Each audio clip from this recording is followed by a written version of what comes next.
औज़ुबिल्लाहिमिनश्शैतानिर्रजीम बिस्मिल्लाहिर्रहमानिर्रहीम। अस्सलामुअलैकुम ख़वातीन हज़रात, मैं हूं आपका होम्योपैथिक डॉक्टर रिजवान साकिब और आपसे मुखातब हूं शमा होम्यो क्लिनिक लाहौर पाकिस्तान से। आइए हम बात करते हैं कि मर्दाना बांझपन क्या है, क्यों होता है, इसका क्या इंट्रोडक्शन है। तो इसके लिए सबसे पहली बात तो यह है कि अगर औरत कंसीव नहीं करती और बच्चा पैदा करने की सलाहियत नहीं रखती तो उसको कहते हैं हम औरत का कंसीव ना करना।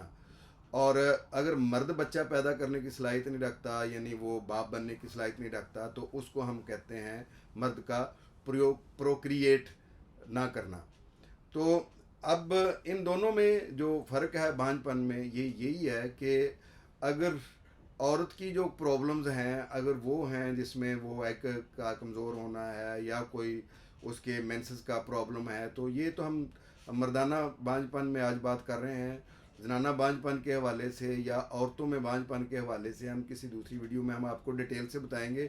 आज मैं आपको ये बताऊंगा कि जो मर्दाना बांझपन है इसकी क्या क्या वजूहात हैं और इसके जो असल मर्दाना बांझपन है इसका इंट्रोडक्शन क्या है, ये क्यों होता है।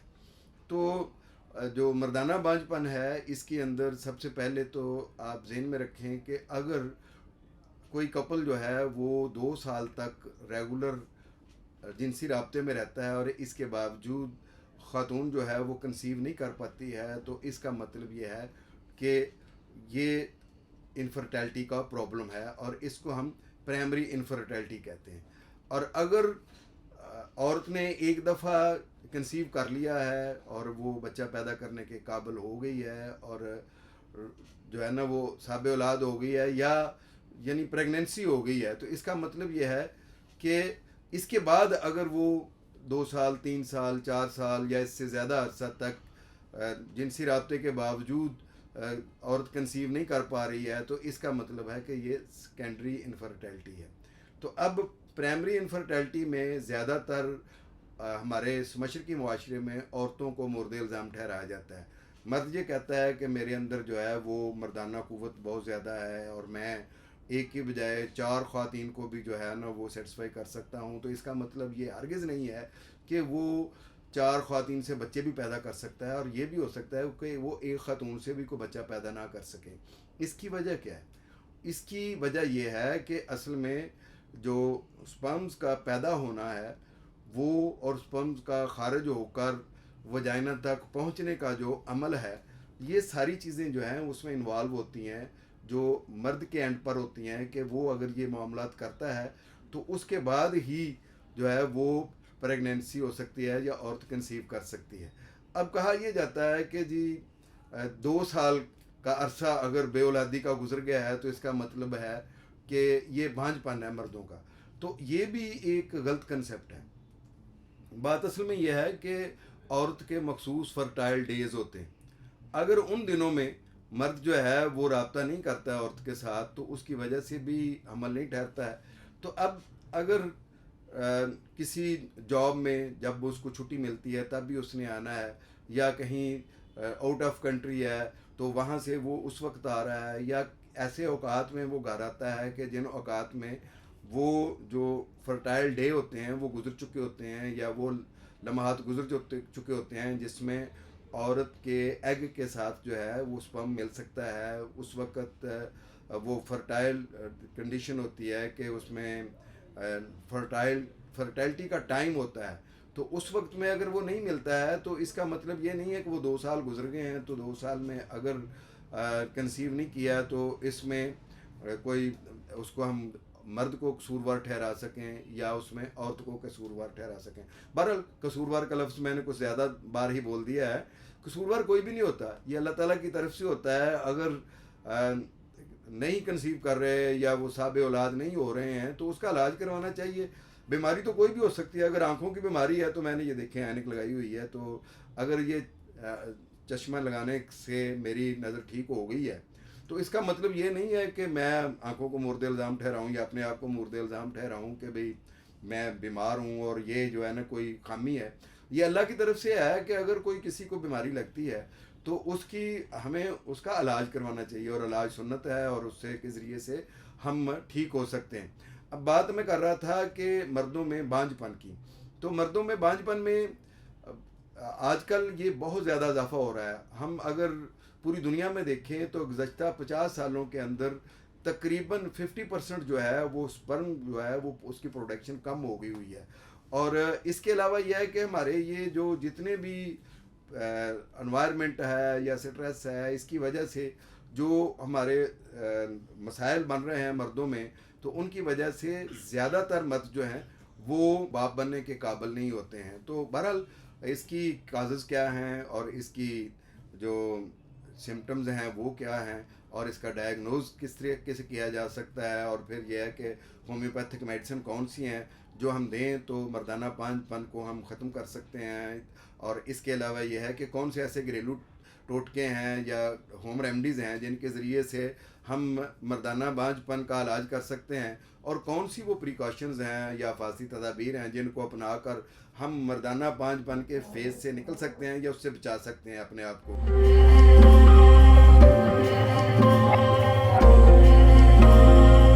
अब हम बात करते हैं कि मर्दाना बांझपन के सिम्टम्स या अलामत क्या हो सकती हैं।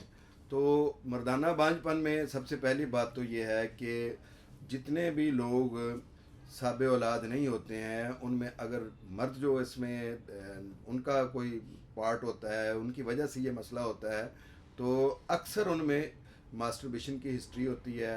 हैंड प्रैक्टिस जो करते हैं बच्चे जो है वो जब जवान होते हैं तो नई नई जवानी में उनको इस तरह की मुख्तलिफ़ किस्म की सोसाइटी जो गलत मिलती है, उसकी बुनियाद पर वो अपने जो राइट पाथ है उससे वो डाइवर्ट कर जाते हैं।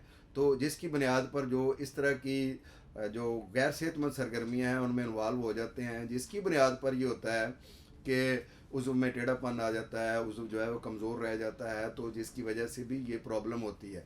तो हम कागज़ पे तो डिटेल से बाद में बात करेंगे। मैं सिम्टम्स में बताना ये चाह रहा हूँ कि अगर किसी की जो पेशाब वाली नाली है, यूरिथरा है, वो अगर बहुत साइज़ में छोटा है मर्द का तो उसकी वजह से भी ये प्रॉब्लम हो जाता है।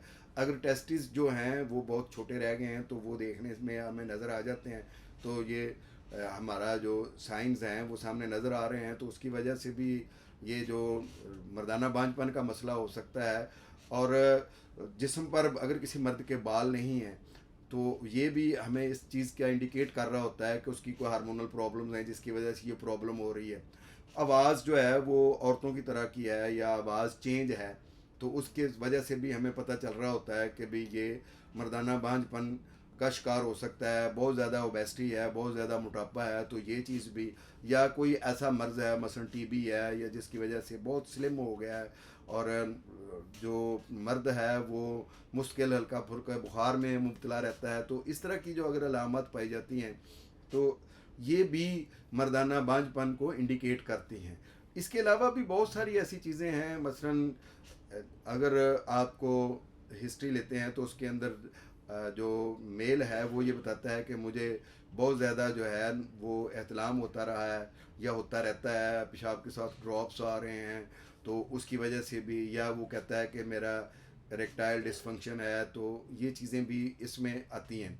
या टेस्टिस मौजूद ही नहीं है, या टेस्टिस जो है वो पेट के जोफ से नीचे नहीं उतरे हैं, तो ये चीज़ें भी, या गाइनोकमिस्ट्रिया है बहुत ज़्यादा जो है ना वो ब्रेस्ट जो है औरतों की तरह बड़ी हुई हैं, तो ये चीज़ें भी इसमें आ जाती हैं। कोई ऐसी हिस्ट्री है जिसमें आप उसको देखते हैं कि जिसमें वो मुब्तला है कि कोई पहले कैंसर था या कोई और प्रॉब्लम था जिसमें वो क्योर हो गया है लेकिन उसके हार्मोन इम्बैलेंस हो गए हैं, तो इसकी वजह से भी जो है वो मर्दाना बांझपन की अलामत हमारे सामने आ जाती हैं।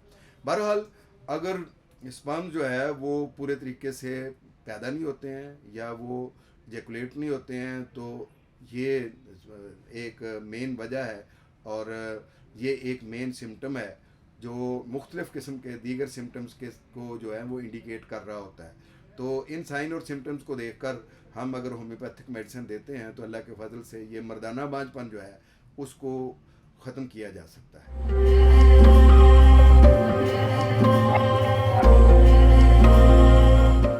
मर्दाना बांझपन की काज़ज़ या वजूहात या असबाब क्या हो सकते हैं, इस पर हम बात करते हैं। तो मैं आपको एक आगाज़ में बात बता दूं कि जो ये काजेज़ हैं, इसमें ये बात याद रखें कि स्पर्म जो हैं वो जब कोई एक स्पर्म जो है, लाखों करोड़ों स्पर्म में से जो एक दफ़ा खारिज होते हैं, उनमें से अगर कोई एक स्पर्म जो है हेल्दी स्पर्म, वो जाकर एग के साथ मिल जाता है तो एग को फर्टाइल कर देता है, तो इसका मतलब ये है कि औरत कंसीव कर जाती है और प्रेगनेंसी हो जाती है और बाप बनने की मर्द में सलाहियत पैदा है, मौजूद है। अब अगर मर्द में बाप बनने की सलाहियत मौजूद नहीं है तो उसकी क्या काजेज़ हो सकती हैं? उसमें सबसे पहली काज तो यह है कि स्पर्म का किसी भी वजह से, कोई भी खराबी की वजह से अपना इस कदर सेहतमंद ना होना, या स्पर्म का मौजूद ना होना, या स्पर्म का जाकर एग के साथ टच ना होना, यहाँ तक का जो सफ़र है वो सारी, इसमें जितनी भी वजूहात या काजेज़ हैं वो इन्वॉल्व हो सकती हैं। उसको हम ज़रा डिटेल से देखते हैं कि स्पर्म जो हैं वो टेस्टिस में बनते हैं। हमारे जो यूरिनरी ब्लैडर है, यूरिनरी ब्लैडर के अंदर दो स्क्रोटम या थैलियाँ होती हैं, जिन थैलियों के अंदर जो है हमारे टेस्टिस मौजूद होते हैं। दो अलग अलग थैलियों के अंदर दो टेस्टिस मौजूद होते हैं। इन स्क्रोटम के अंदर जो टेस्टिस हैं, इन स्क्रोटम में ही कोई प्रॉब्लम है फ़र्ज़ किया तो ये भी एक बहुत बड़ी काज बनती है। जैसे हाइड्रोसील है, हाइड्रोसील ये है कि स्क्रोटम की थैली के इर्द गिर्द पानी का जमा हो जाना, और स्क्रोटम के अंदर पानी का जमा हो जाना जो हमारे टेस्टिस को मुतासर करता है, जिसकी वजह से स्पर्म की प्रोडक्शन ठीक नहीं होती है, सेहतमंद नहीं होती है या होती नहीं है। इसके अलावा वेरिकोसील है। वेरिकोसील जो है कि जो स्क्रोटम है उसकी नालियों के अंदर स्वेलिंग का हो जाना, वो भी जो है वो इसको टेस्टिस के अंदर जो है वो स्पर्म्स को प्रॉपर नहीं बनने देते हैं। इसी तरह से एंगुलर हर्निया है, तो इसकी वजह से भी बाज़ दफ़ा जो है टेस्टिस की नालियाँ जो हैं वो मुतासर होती हैं और वहाँ पे स्पर्म्स नहीं बनते हैं। जब वो स्पर्म्स नहीं बनते हैं तो ऑटोमेटिकली जो है वो मर्द में बांझपन जो है वो पैदा हो जाता है। इसके अलावा टेस्टिस को अगर हम ले लेते हैं तो टेस्टिस का साइज़ का छोटा होना, ये भी बांझपन का बायस बनता है कि वो क्योंकि साइज़ छोटा है इसलिए स्पर्म्स या तो सेहतमंद नहीं बनते हैं या बनते ही नहीं हैं। और इसके साथ साथ ये है कि टेस्टिस का जो पेट के जोफ से नीचे ना उतरना, डिसेंडिंग ना होना, पैदाइशी तौर पर ही नहीं होती है कि जब बच्चा पैदा होता है तो पेट से टेस्टिस जो है वो नीचे स्क्रोटम में उतरते ही नहीं है, या एक नहीं उतरता या दोनों नहीं उतरते हैं, तो उसकी वजह से भी जो है वो बांझपन पैदा हो जाता है। फिर टेस्टिस के ऊपर किसी चोट का आ जाना, मसलन खेलते हुए को बाल लग गई है, या ये है कि कोई वैसे चोट लग गई है किसी भी वजह से, तो उसकी वजह से भी ये मर्दों में बांझपन पैदा हो जाता है। फिर मुख्तलिफ़ किस्म की सवारियाँ, वैसे साइकिलिंग है तो साइकिलिंग की वजह से भी बोझ पड़ता है टेस्टिस पे, और उसकी वजह से जो है वो स्पर्म सेहतमंद पैदा नहीं होते हैं या पैदा ही नहीं होते हैं, या पैदा होने के बाद वो मर जाते हैं। तो ये भी टेस्टिस की एक बीमारी है जिसकी वजह से बांझपन पैदा होता है। फिर ये किसी ऐसे जानवर की सवारी जिसकी वजह से टेस्टिस के ऊपर बोझ पड़ता है, तो ये भी एक वजह बनती है। अल्लाह ताला ने टेस्टिस को जो वो मसाने के अंदर पैदा किया है कि जहाँ पर पानी मौजूद होता है हमारे यूरिन की सूरत में, तो ये जो हमारे स्पर्म्स हैं वो बॉडी टेम्परेचर पर ज़िंदा रहते हैं। बॉडी टेम्परेचर से अगर कम टेम्परेचर हो तो फिर भी ये मर जाते हैं, और अगर बॉडी टेम्परेचर से ज़्यादा टेम्परेचर हो तो फिर भी ये ज़िंदा नहीं रह सकते हैं। तो जब सर्दियाँ होती हैं, शदीद सर्दियाँ, या हम शदीद ठंडे पानी में नहाते हैं, तो आपने देखा होगा कि टेस्टिस जो हैं वो बिल्कुल सिकुड़ कर हमारी बॉडी के साथ जो है ना वो लग जाते हैं। उसकी वजह क्या होती है कि वो बॉडी से टेम्परेचर लेते हैं। और इसी तरीके से अगर बहुत ज़्यादा गर्मी पड़ रही हो या हम किसी गर्म माहौल में मौजूद हैं तो टेस्टिस जो हैं वो नीचे जो स्क्रोटम में और यूरिनरी ब्लैडर में वो नीचे लटके हुए होते हैं। उसकी वजह क्या है? उसकी वजह ये है कि वो जो मॉइस्चर है या नमी है उससे वो ठंडक जो है वो वसूल करते हैं जो यूरिनरी ब्लैडर में यूरिन होता है, तो इस तरीके से वो अपने आप को बचाते हैं। तो अब इससे ये साबित हुआ कि जो शदीद ठंडे इलाकों में, शदीद ठंडक में लोग रहते हैं उनमें भी स्पर्म की प्रोडक्शन कम हो जाती है, और जो लोग गर्म शदीद गर्म पानी में बाथ लेते हैं, उसकी वजह से भी स्पर्म जो है वो कम हो जाते हैं। कोई ऐसे जो प्रोफेशन है जिनके अंदर कोई ऐसे पेशे जिनके अंदर शदीद हीट जो है वो टेस्टिस को हर वक्त मिलती रहती है, उसकी वजह से भी ये हो जाता है। जैसे ड्राइविंग है या कोई ये जो मेल्ट करते हैं मुख्तलिफ़ किस्म की दातें वगैरह, उनकी वजह से भी टेस्टिस को ज़्यादा हीट मिलती है, तो ओवर हीट होने की वजह से वहाँ पे स्पर्म जो है वो किल हो जाते हैं, जिसकी वजह से मर्दों में बांझपन पैदा होता है। और टाइट अंडरवियर पहनने की वजह से दो तीन किस्म के जो प्रॉब्लम्स पैदा होते हैं। पहला तो ये है कि जब शदीद गर्मी होती है तो वो टेस्टिस नीचे नहीं आ सकते हैं, चूँकि वो टाइट पहनने की वजह से, जो टाइट अंडरवियर पहनने की वजह से वो बिल्कुल बॉडी के साथ लगे रहते हैं। दूसरा ये है कि उनकी बाकायदा नशोनुमा नहीं हो पाती है, बल्कि जो है वो छोटे रह जाते हैं। अगर छोटे ना भी रहें तो स्पर्म की प्रोडक्शन में वो पूरे तरीके से फाल नहीं हो सकते हैं, क्योंकि उनके ऊपर मुसलसल एक दबाव आया रहता है।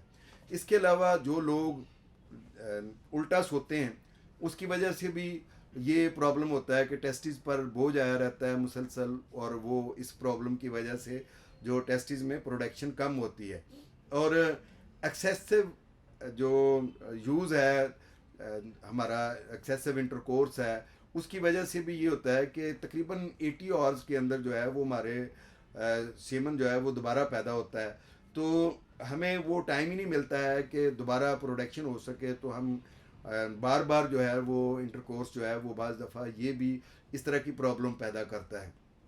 बहरहाल इसकी वजूहात स्पर्म्स के सेहतमंद पैदा ना होने की या स्पर्म्स के जो है वो बिल्कुल पैदा ना होने की और भी बहुत सारी हैं, लेकिन इन सारी वजूहात को हम सेमन एनालिसिस के ज़रिए से यही जान सकते हैं कि हमें नेक्रोस्पर्मिया है, एजोस्पर्मिया है, एस्पर्मिया है या ग्लोबोस्पर्मिया है।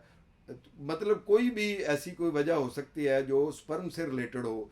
जैसे अगर मम्स की वजह से, ये जो जिनको गलसुए या कनुए भी पंजाबी में कहते हैं, तो इनकी वजह से भी बाज़ दफ़ा अर्चिटाइटिस हो जाता है और वो जो टेस्टिस हैं उनके अंदर स्वेलिंग आ जाती है। और अगर इसकी मम्स की हिस्ट्री है तो उसकी वजह से भी स्पर्म्स पैदा होना बंद हो जाते हैं, एज़ोस्पर्मिया हो जाता है। तो ये चीज़ भी जो है वो भी टेस्टिस को जो है प्रॉपर स्पर्म पैदा करने के काबिल नहीं बनाती है, जिसकी वजह से ये होता है। लेकिन इसके साथ साथ ये तो एक काज है जो टेस्टिस में स्पर्म्स का पैदा ना होना है, और ये मेन काज है। अगर टेस्टिस में स्पर्म्स पैदा नहीं होते हैं या सेहतमंद पैदा नहीं होते हैं तो उसकी वजह से लाजमी तौर पर जो है वो बांझपन का शिकार हो जाता है मर्द।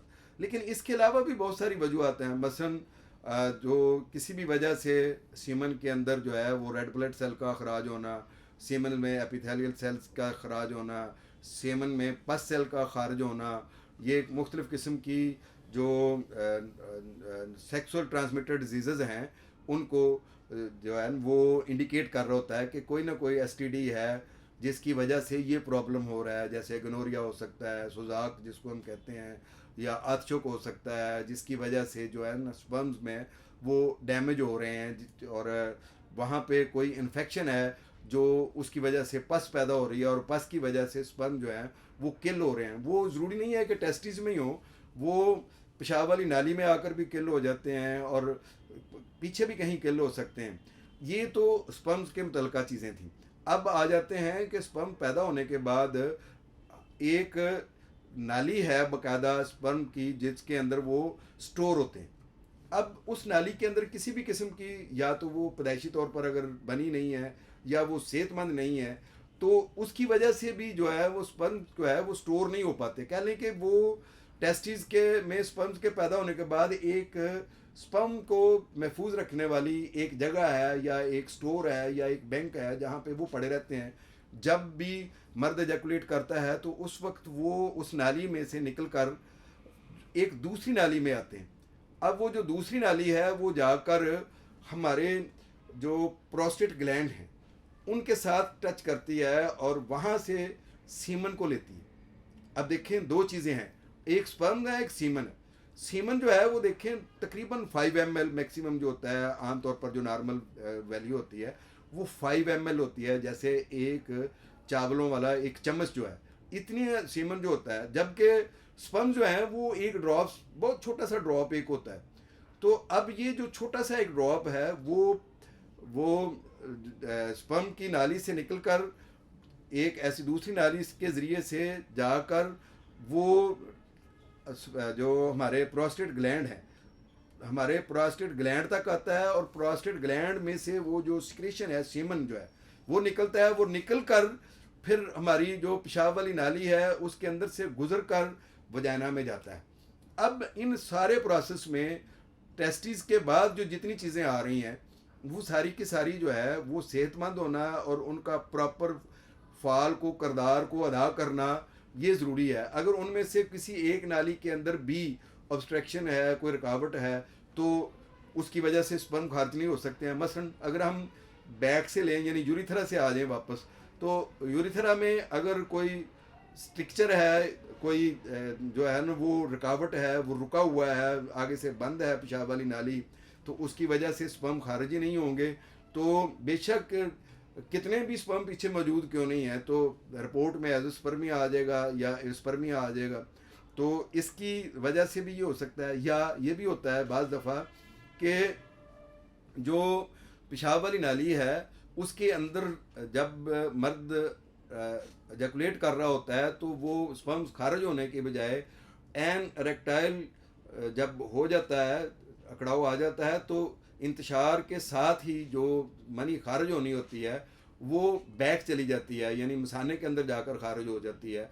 तो उसकी वजह से भी ये हो जाता है कि स्पर्म जो है वो प्रॉपर जगह पर नहीं पहुंचते हैं, और बाज़ दफ़ा पेशाब की नाली में प्रॉपर जगह पर सुराख नहीं होता है, किसी दूसरी जगह पर सुराख होता है, जिसकी वजह से स्पर्म्स अपनी असल जगह पर मर्द की, औरत की वजाना में वहाँ पर नहीं पहुँचते हैं जहाँ पे एग ने फर्टाइल होना होता है। तो उसकी वजह से भी ये प्रॉब्लम होती है।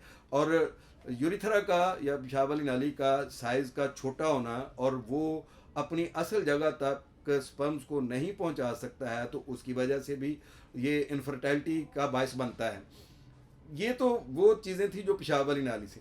अब आ जाए हम प्रोस्टेट ग्लैंड, और प्रोस्टेट के ग्लैंड के साथ दो गदूद और होते हैं जो कि स्पर्म्स को, अपना सीमन को प्रोडक्शन करते हैं। ये तीनों चीज़ें जो हैं वो स्पर्म की प्रोडक्शन कर रही होती हैं। अब अगर उनमें सीमन की प्रोडक्शन ही नहीं होती है तो अकेले स्पर्म जो है वो ट्रैवल करके वजाइना तक नहीं पहुंच सकते हैं। तो प्रोस्टेट में अगर किसी भी किस्म की कोई प्रॉब्लम है, कोई प्रोस्टाइटिस है या कोई और वजह है, या कोई और जो हार्मोनल डिस्टर्बेंस की वजह से प्रोस्टेट में कोई प्रॉब्लम आ गया है, या वो वहाँ से जो सीमन है वो खारिज ही नहीं कर पाता है, तो इसकी वजह से भी जो है वो इनफर्टिलिटी आ जाती है, मर्दाना बांझपन जो है वो पैदा हो जाता है। अब आ जाते हैं कि जो नालियाँ ट्रैवल करके जो सीमिनल डक्ट से जो प्रोस्टेट तक लेकर आती हैं सीमन को, स्पर्म्स को। अब जो स्पर्म्स को प्रोस्टेट ग्लैंड तक लेकर आने वाली नालियां हैं, अगर उनके अंदर कोई डिफेक्ट आ जाता है तो उसकी वजह से भी मर्दाना बांझपन पैदा हो सकता है। मर्दाना बांझपन की वैसे और भी वजूहत हो सकती हैं, जिनमें हमारी स्मोकिंग है, ये भी जो हमारे स्पर्म्स को कम प्रोडक्शन करती है। बहुत ज़्यादा अल्कोहल का इस्तेमाल जो है वो भी हमारे स्पर्म्स की प्रोडक्शन को कम कर देता है। और हमारा लाइफस्टाइल है जिसके अंदर हम कोई ऐसी चीज़ें खाते पीते हैं जो हमारी स्पर्म्स की प्रोडक्शन को कम कर देती हैं। हमारे मुख्तलिफ़ किस्म के प्रोफेशन हैं वो भी स्पर्म्स की प्रोडक्शन को कम कर देते हैं। बहरहाल जो भी मर्द जो है वो 2 साल तक बाप नहीं बन पा रहा, बावजूद इसके कि वो प्रॉपर टाइम पर जो है वो जिनसी रब्ता कर रहा है, तो उसको अपने डॉक्टर से ज़रूर रब्ता करना चाहिए। होम्योपैथी में मर्दाना बांझपन का बहुत कामयाब इलाज मौजूद है। अगर आप इन वजूहात की बुनियाद पर या किसी दूसरी वजह की बुनियाद पर अभी तक साबे औलाद नहीं हो सके हैं, तो आप लाजमी तौर पर होम्योपैथिक मेडिसिन को आजमाएं, इंशाअल्लाह शिफा याब होंगे।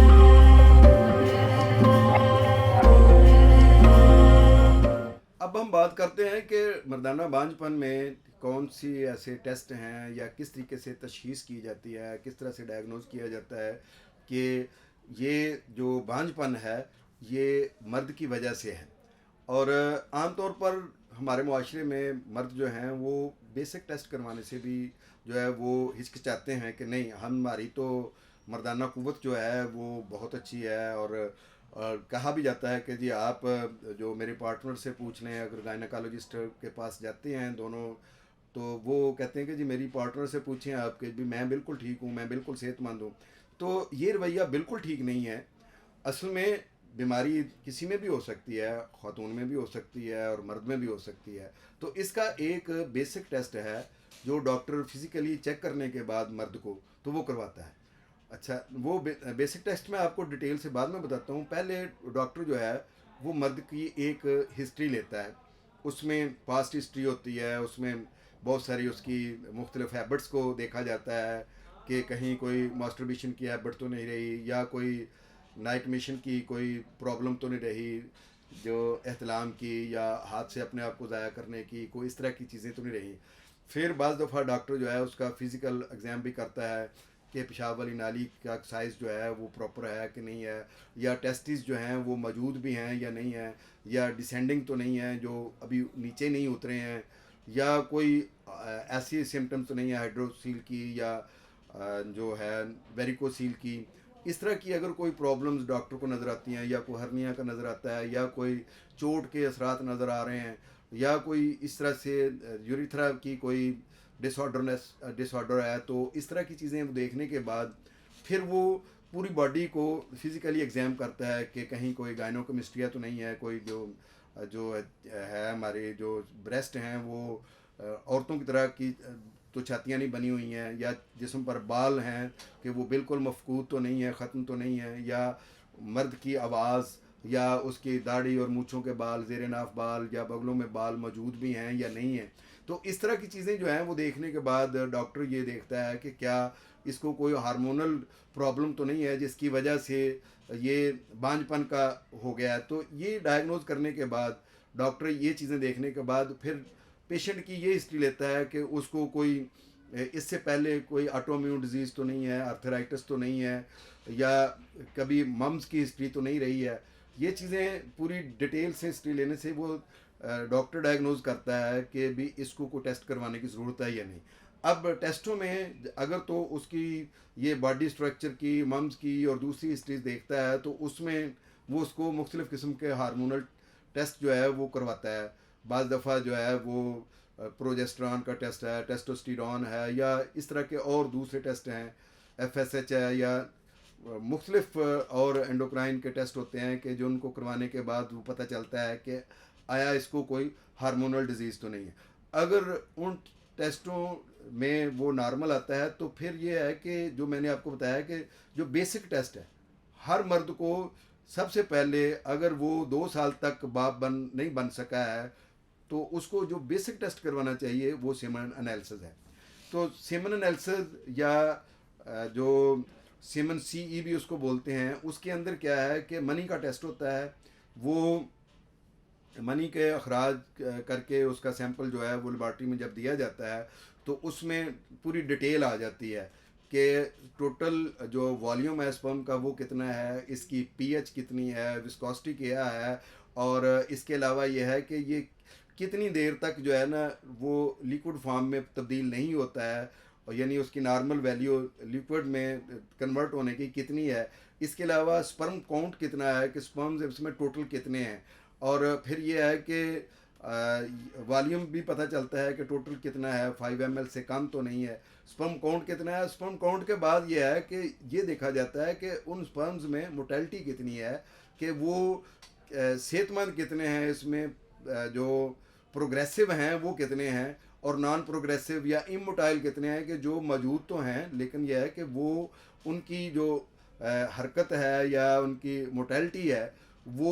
पूरी नहीं है जितनी होनी चाहिए। और इसके बाद इमोटाइल या डेड सेल्स जो हैं उनकी तादाद कितनी है, और फिर इनकी ये सारा कुछ के बाद ये भी पता चलता है कि उसमें डेड होने की या इमोटाइल होने की वजूहात क्या हैं। मसलन उसमें ये देखा जाता है कि सेमन एनालिसिस में कि रेड ब्लड सेल तो नहीं खारिज हो रहे हैं, जिससे पता चलता है कि कोई ताज़ा तरीन को चोट है, इन्फेक्शन है जिसकी वजह से ये प्रॉब्लम हो रहा है, या कोई किडनी इन्फेक्शन है जिसकी वजह से ये प्रॉब्लम हो रहा है, तो ये पता चलता है। इसके साथ साथ ये है कि उसमें एपिथेलियल सेल तो नहीं खारिज हो रहे हैं, और उसकी बुनियाद पर बाज़ दफ़ा यह है कि सीमन जो है वो स्पर्म जो है वो एग के साथ जो है वो टच नहीं कर पाते हैं, और फर्टाइल नहीं हो पाती है ख़तून, या प्रेग्नेंट नहीं हो पाती है, कंसीव नहीं करती है। और इसके साथ साथ ये है कि ये देखा जाता है कि पस सेल कितने, ये बहुत बड़ी चीज़ है जो देखी जाती है। अगर पस सेल बहुत ज़्यादा हैं तो ये एक मेन काज होती है कि स्पर्म जो है वो पैदा भी हो गए, लेकिन वो खारिज होने से पहले पहले ही या खारिज होने के बाद वो डेड हो जाते हैं। तो पस सेल का इलाज जो वो है वो ज़रूरी होता है, और उसके लिए यह है कि सेमन एनालिसिस में ही इस चीज़ का पता चलता है। सेमन एनालिसिस में ये भी पता चलता है कि जो स्पर्म की कंडीशन कैसी है, हेड जो है वो सेहतमंद है कि नहीं, टेल जो है वो सेहतमंद है कि नहीं, और मिड पोल जो है वो सेहतमंद है या नहीं। यानी स्पर्म्स की मार्फोलॉजी से ये पता चलता है कि वो कितने सेहतमंद हैं और कितने जो है वो अब नॉर्मल हैं। अब इसी से ये पता चलता है जो सीमन एनालिसिस से ही कि एस्पर्मिया तो नहीं है, कि यानी स्पर्म बिल्कुल ही खारिज नहीं हुए हैं, तो और सीमन आया ही नहीं है बाहर, तो ये भी रिपोर्ट से ही पता चलता है। और फिर यह है कि अगर सीमन तो मौजूद है लेकिन उसमें कोई सेल मौजूद नहीं है, तो जिसको हम एजोस्पर्मिया कहते हैं, तो एजोस्पर्मिया का केस तो नहीं है, या स्पर्म जो है वो फर्टिलिटी के लिए या कंसीव करवाने के लिए इतने थोड़े हैं कि वो कंसीव नहीं करवा सकते हैं, बहुत उनकी जो मिकदार या तादाद जो है वो कम है, तो उसको हम ओलिगोस्पर्मिया कहते हैं। और बाज़ दफ़ा ये होता है कि जो स्पर्म्स हैं उनका हेड के ऊपर जो टिप होती है जो जाकर एग को पंक्चर करती है, वो ही गोल हुई होती है, जिसको हम ग्लोबोस्पर्मिया कहते हैं। ये बहुत सारी काजेज़ हैं, खैर ये तो काजेज़ में डिस्कस होनी चाहिए, लेकिन मैं ये बताना चाह रहा हूँ कि सेमन एनालिसिस में हमें बहुत सारी चीज़ों का इल्म हो जाता है। ये एक पहला तशखीस के लिए या डायग्नोज के लिए टेस्ट है, और इसके बाद अगर इस टेस्ट से डॉक्टर सेटिस्फाई नहीं है तो फिर कुछ हार्मोनल टेस्ट होते हैं वो करवाए जाते हैं, और बाज़ दफ़ा स्क्रोटम का अल्ट्रासाउंड होता है, और बाज़ दफ़ा जो है हमारे जो प्रोस्टेट ग्लैंड है उनका एक अल्ट्रासाउंड करवाया जाता है। तो ये दोनों चीज़ें जो हैं ये इसके बाद हैं, पहले सीमन, सीमन के बाद फिर जो है जो हमारे जो हार्मोनल टेस्ट, और उसके बाद स्क्रोटम, और उसके बाद स्क्रोटम अल्ट्रासाउंड, और उसके बाद जाकर कहीं हमारी जो होता है प्रोस्टेट अल्ट्रासाउंड। ये चीज़ें होती हैं जो हमारे डायग्नोज में इन्वॉल्व होती हैं।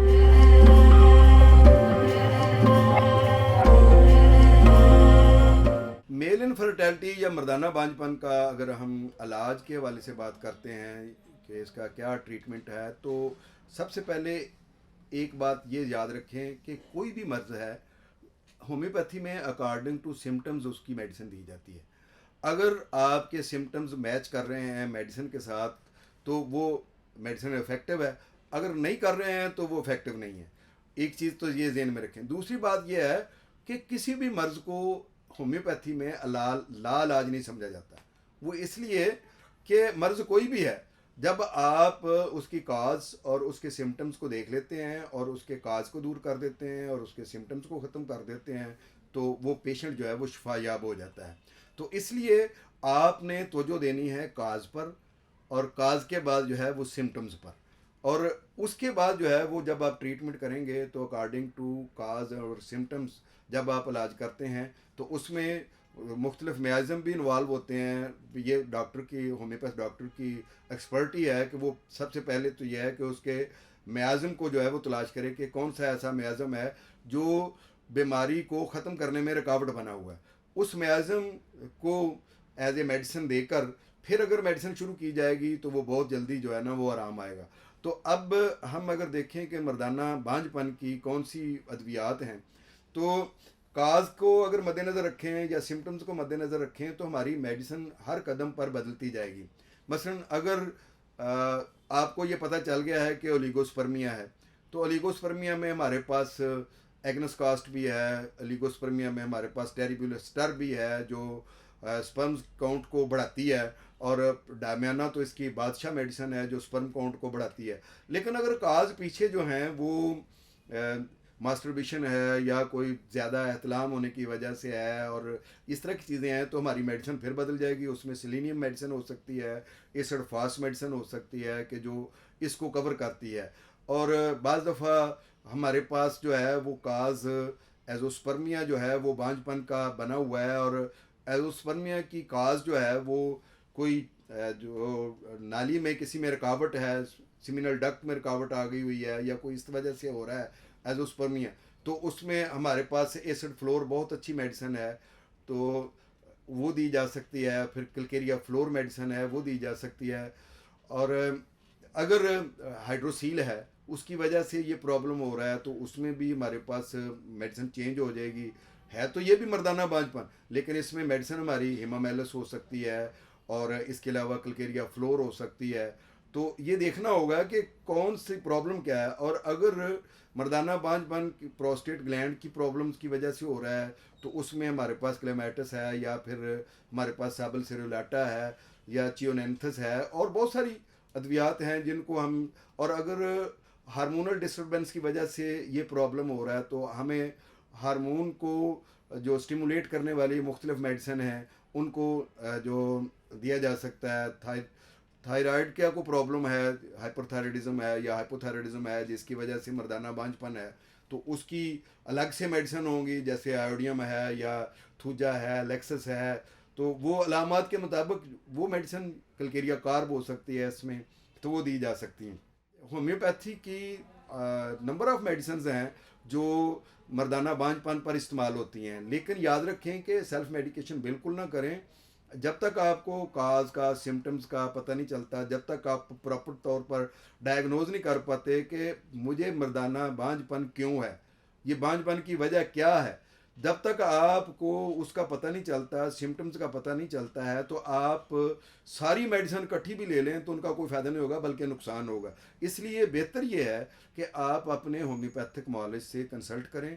वो जो मेडिसिन आपको बताएगा वो आपके लिए इफ़ेक्टिव होगी, और इंशाल्लाह मर्दाना बांझपन जो है होम्योपैथिक के ज़रिए से काबिल इलाज है, और वो ठीक हो जाएगा।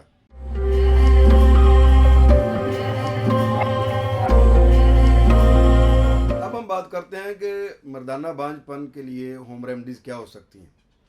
तो मैंने डिटेल के साथ पहले बता दिया है कि मर्दाना बांझपन में हमें उसके काज को, सिम्टम्स को देखकर उसकी बाकायदा होम्योपैथिक मेडिसिन लेनी चाहिए, जिसके ज़रिए ही वो ठीक हो सकता है। हाँ, अलबत्ता मर्दाना बांझपन में बाज़ दफ़ा यह है कि छोटी छोटी ऐसी वजूहत होती हैं, जैसे असाबी जिस्मानी कमज़ोरी, या ये है कि टाइमिंग का कम होना, या अरेक्टाइल डिसफंक्शन का होना, या लिबिडो है कि जिसमें दिलचस्पी ना होना सेक्स की तरफ। इस तरह की जो प्रॉब्लम्स होती हैं उनके लिए आप कुछ होम रेमडीज़ हैं जिनको इस्तेमाल कर सकते हैं, लेकिन ये होम रेमडीज़ भी अपने डॉक्टर के मशवरे के बगैर इस्तेमाल बिल्कुल ना करें, क्योंकि बाज़ दफ़ा ये होता है कि आप किसी और मर्ज़ में मुब्तला होते हैं, जैसे यूरिक एसिड है, या जो बीपी है उसका प्रॉब्लम है, हाइपरटेंशन है, तो इस तरह की, या कोई और दीगर इस तरह का कोई सेहत का इशू है जो आपके साथ चल रहा है, और आपने बस इधर से घरेलू टोटकों का सुना कि होम रेमडीज़ का, आपने सोचा कि चलो जी अब डॉक्टर से तो जान छूटी, अब हम घर में बैठ कर ही इसका इलाज कर लेंगे। तो ये भी रवश ठीक नहीं है। उसका नुकसान ये होता है कि बाज़ दफ़ा कोई जो हम यहाँ पे होम रेमडीज़ बता रहे हैं उनमें से कोई आप यूज़ कर लेते हैं, उससे आपका बीपी शूट हो जाता है, या अर्थराइटिस का आर्जा है तो वो बढ़ जाता है, या आपको यूरिक एसिड है वो बढ़ जाता है, या आपको पाइल्स या बवासीर या हेमोरॉइड है तो वो जो है ना उसका में इजाफा हो जाता है, या आपको कोई जो एज़मा का सिम्टम्स हैं, दमा है, तो उसमें कोई इजाफा हो जाता है। तो फिर वो सारा ब्लेम जो है ना वो ये दिया जाता है कि जी मैंने तो ये डॉक्टर साहब से सुना था कि ये होम रेमडीज़ जो हैं ये मर्दाना बांझपन को ठीक कर देती हैं, तो मैंने वो इस्तेमाल की थी, लेकिन मेरा मर्दाना बांझपन तो ठीक नहीं हुआ, उल्टा जो मेरा मर्ज़ ये दूसरा था ये बढ़ गया। तो मर्दाना बांझपन के लिए होम रेमडीज़ में सबसे अच्छा जो है वो 2 अंडे जो है वो लिए जाएं, और जो इसको उबाल कर आप रोज़ाना 1 गिलास दूध के साथ ले लें किसी वक्त भी दिन में, तो ये एक बड़ा बेहतरीन इलाज है इस हवाले से। जब आप अपने आप में मर्दाना कमज़ोरी महसूस करते हैं, फिर रात को सोने से पहले अगर नीम गर्म दूध में जलेबियाँ डालकर खाई जाएं, तो ये तो वैसे भी मर्दाना बांझपन का आप बहाना लगा कर भी रोज़ाना खा सकते हैं। तो ये खाई जाएं तो इससे भी मर्दाना ताकत भी में भी इजाफा होता है, और स्पर्म की प्रोडक्शन में भी इजाफा होता है, और जो आप में सेक्सुअल डायबिलिटी होती है वो भी कम होती है, और फिर इसके अलावा जो लिबिडो है, ख्वाहिश का ना होना, इसको भी ये बड़ा अच्छा करता है। इरेक्टाइल डिसफंक्शन में भी ये बहुत अच्छी एक दुआ भी है, ग़िज़ा भी है। तो ये चीज़ भी जो है ये कवर करती है। इसके अलावा केला और देसी घी, इसका इस्तेमाल भी मर्दाना बांझपन में, स्पर्म्स को पैदा करने में और स्पर्म की प्रोडक्शन को बढ़ाने में, इरेक्टाइल डिसफंक्शन को ख़त्म करने में, लिबिडो के अमराज को ठीक करने में ये बड़ा बेहतरीन किरदार अदा करता है। तो ये चंद एक घरेलू टोटके हैं जो मैंने आपको बताए हैं, जिनको अपनाकर आप जो मेल इनफर्टिलिटी में इनसे मदद हासिल कर सकते हैं।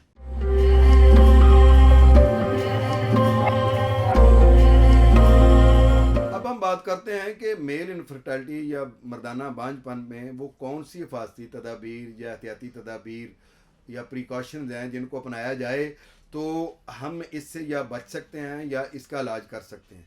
सबसे पहली बात तो ये है कि अगर आपको जो पेशाब के साथ ड्रॉप्स आ रहे हैं या पेशाब दूधिया आ रहा है या पेशाब में ऐसे लगता है कि जैसे ईंटें रगड़ी हुई खारिज हो रही हैं, तो आप फौरी तौर पर अपने डॉक्टर से मशवरा करें ताकि वो आपको प्रॉपर मेडिसिन दे और ये अलामत ख़त्म होकर आपका जो सेमन जो ज़ाया हो रहा है वो या स्पर्म जो है वो ज़ाया हो रहे हैं, उनसे बचा जा सके। इसके अलावा ये है कि अपने आप को, अपनी जवानी को संभालें, अपनी सोचों को पॉजिटिव रखें। फोश फिल्में, फोश गाने, फोश जो लिटरेचर या फोश सोबत, उसके अंदर मत बैठें। ये चीज़ें जो हैं वो आपके सेक्स को हर वक्त बेदार रखती हैं। हर वक्त जो जिनसी सोच जो है वो बेदार रहने की वजह से जिस वक्त आपको ज़रूरत होती है सेक्स की, उस वक्त आप कमज़ोर हो जाते हैं। और बचपन की गलत कारियाँ जो हैं वो आखिर तक बंदे को परेशान रखती हैं।